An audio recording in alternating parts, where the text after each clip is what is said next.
Question number 3 में ये figure दी हुई है आपको, एबीसी ट्रायंगल है, डीबी लाइन पैरेलल है बीसी। पैरेलल लाइन का कॉन्सेप्ट अगर आपको ध्यान आया हो तो बीपीटी यूज करते हैं हम। हाँ जी, बीपीटी यूज करते हैं ना। और बीपीटी क्या है? बीपीटी आपको कहते हैं कि एडी बाय एबी, पूरा लिख लूं या नहीं? एडी बाय एबी, तो इधर भी ऐसे ही लिखना पड़ेगा, ईसी बाय एसी, या फिर जैसा आपने बीपीटी में पढ़ा है वो लिख सकते हो। हम ये लिख रहे हैं एडी बाय डीबी, ये तो पढ़ा होगा, AD by DB is equal to AE by EC, ये तो सभी को आता है ना। If the lines are parallel then the sides are proportional. फिर से देखो, एडी आपको 4 सेंटीमीटर दिए हुए और एबी पूरा कितना दिया हुआ है? 6। एबी सारा 6 है, तो ये कितना बच गया? और क्या गिवन है क्वेश्चन में? ईसी, ईसी है 3, ये हम फाइंड आउट कर लेते हैं। पहले वैल्यूज पुट करते हैं, 4/2 is equal to AE by, इसको कट कर लीजिएगा और 3 को यहाँ मल्टीप्लाई करेंगे तो एई आपके पास आ जाएगा 6, लेकिन एई 6 आया। पूछा क्या है क्वेश्चन में? एसी, तो आंसर क्या होगा आपका? 6 + 3 9। ठीक है, समझ आ गया? और देखते हैं, ये देखो, ये करते हैं क्वेश्चन नंबर 4। क्वेश्चन नंबर 4 में आपको कह रहा है कि x is equal to 1 minus 2, sorry, x is equal to 1/2 is the root of this equation, then you have to find out the value of k। अगर रूट हो तो क्या करना है आपको? x के प्लेस पे पुट कर देनी है वैल्यू, यानी k into 1/2 minus 5/4 equal to 0, यही करना चाहिए। सॉल्व करते हैं इसको, 1/4 plus a/2 minus 5/4 equal to 0। क्या करें? k/2, ये 1/4 minus 5/4, क्या बचेगा? ये 4/4 लिख दूं मैं इसको। हाँ जी, 1/4 minus 5/4, तो -4/4 कट करेंगे तो 1, और 1 को आप उधर शिफ्ट कर सकते हैं, तो k/2 is equal to 1, the value of k is, ये आंसर आ जाएगा। अगर कोई भी रूट दे रखा हो इक्वेशन का तो क्या करना है? पुट कर दो x के प्लेस पे और इक्वल टू 0। ठीक है, k की वैल्यू आ जाएगी आपके पास 2। चलिए क्वेश्चन नंबर 5 की बात करते हैं। देखिए क्वेश्चन नंबर 5, Sn आपको गिवन है। Sn है an² + bn। Sn का मतलब होता है सम ऑफ n टर्म्स, ऐसा ही है ना। अब मैं क्या कर रही हूँ, उसमें n को 1 पुट कर लेते हैं। n को 1 पुट करा तो ये बन जाएगा S1 is a into 1 square plus b into 1, ये क्या बन गया? a plus b। S1 का मतलब है sum of how many terms? 1 term. एक टर्म का सम क्या होता है? वही तो टर्म होती है, तो इसका मतलब ये क्या है? ये आपकी, आप कह सकते हैं फर्स्ट टर्म। क्या है ये? First term. क्या आ गई first term? a plus b। फिर क्वेश्चन में फर्स्ट टर्म तो निकालनी ही थी, साथ क्या निकालना था? डी। डी मतलब common difference. Common difference D का फॉर्मूला क्या है? डी का फॉर्मूला आपने पढ़ा है, a2 - a1 पढ़ा है ना सभी ने? तो S1 का मतलब तो a1, यानी ये तो आपकी फर्स्ट टर्म हो गई। n को 2 पुट कर लेते हैं, n को 2 पुट करो इसके अंदर, ये बन गया S2, यानी a into 2 square plus b into 2, ये आ जाएगा 4a plus 2b, ये आ गया S2। S2 का मतलब क्या हुआ बेटा? सम ऑफ 2 टर्म्स, यही मतलब हुआ ना। S2 mean some of 2 terms, और 2 टर्म्स कौन सी हुई? a1 और a2, यानी a1 plus a2 क्या है? 4a plus 2b। आपको यहाँ से a1 का तो पता चल गया, ये है a1, तो a1 को उधर ले जाओगे तो -a1 लिखोगे, और a1 की जगह ये रख सकते हो, ये रख देते हैं, माइनस का साइन है तो -a और -b। देखो यहाँ से क्या आएगा? ये आ जाएगा 3a plus b। ये क्या आ गया? सेकेंड टर्म आई है। क्वेश्चन में पूछा क्या गया था? Common difference. ये फर्स्ट टर्म है, ये सेकेंड टर्म है, तो डी निकालना आता है आपको। a2 - a1, तो a2 है आपका 3a plus b और -a1 यानी -a - b, कट हो गए। क्या वैल्यू आई? 2a। ये क्वेश्चन 2 मार्क्स का है, क्योंकि इसमें 2 चीज पूछी गई, 1 मार्क का क्वेश्चन नहीं। समझ आ गया? ये कई बार आ रहा है इस चैप्टर में से, जब भी एक्स्ट्रा क्वेश्चन बनाना हो तो यही आता है एस एन दिया हुआ होता है और एस एन में से फर्स्ट टर्म भी निकालनी आनी चाहिए और डी भी निकालना आना चाहिए। चलिए नेक्स्ट पे देखो, नेक्स्ट कौन सा है, क्वेश्चन नंबर 6। हाँ जी, रेड फेस कार्ड कितने होते हैं? रेड फेस कार्ड, कार्ड का थोड़ा सा सेटअप समझ लें। टोटल कार्ड है 52 में से 26 रेड और 26 ब्लैक।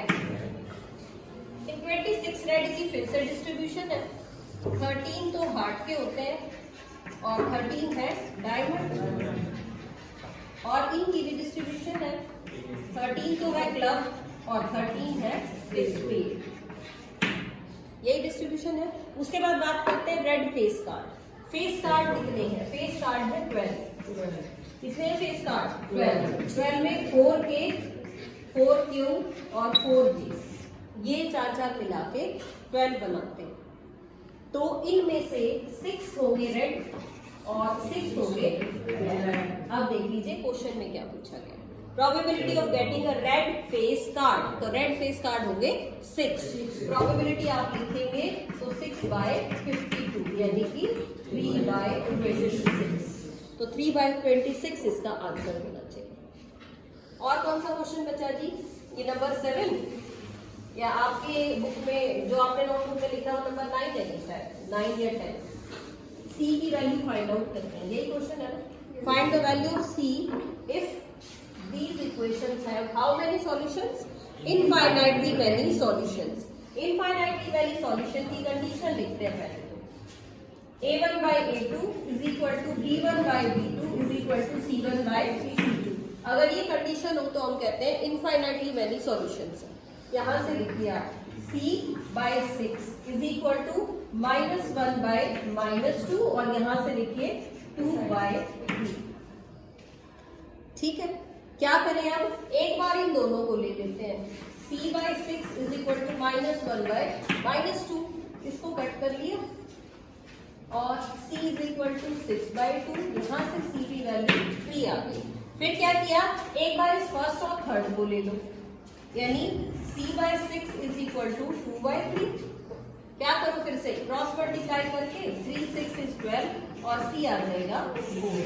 देखो एक बार c की वैल्यू 3 आ गई, एक बार c की वैल्यू 4 आ गई। इसका मतलब अलग अलग वैल्यूज आ गई। अलग अलग वैल्यूज तो नहीं आनी चाहिए, सॉल्व करो तो सेम आनी चाहिए ना। तो इसका मतलब क्या है, आपसे पूछा गया था find the value of c, तो आप आंसर देंगे 4। नो वैल्यू c की कोई भी वैल्यू नहीं होगी जिसके लिए इनफाइनाइटली मैनी सॉल्यूशन ये देता हूं। आगे बात समझ में? तो चेक करना जरूरी है। ऐसा मत समझना कि पहले वाले 2 लिए और आपका काम चल गया।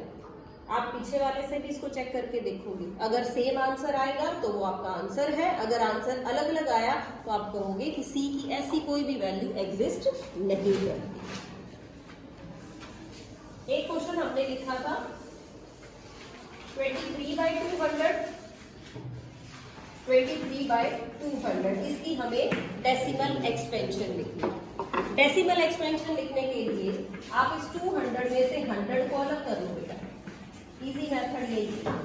हम क्यों करते हैं, जो प्रोसीजर आप फॉलो करते हैं उसमें 0 ही तो चाहिए होती है डेसिमल लगाने के लिए, तो इसमें ऑलरेडी 100 है तो इसको आप बिल्कुल अलग कर लीजिए।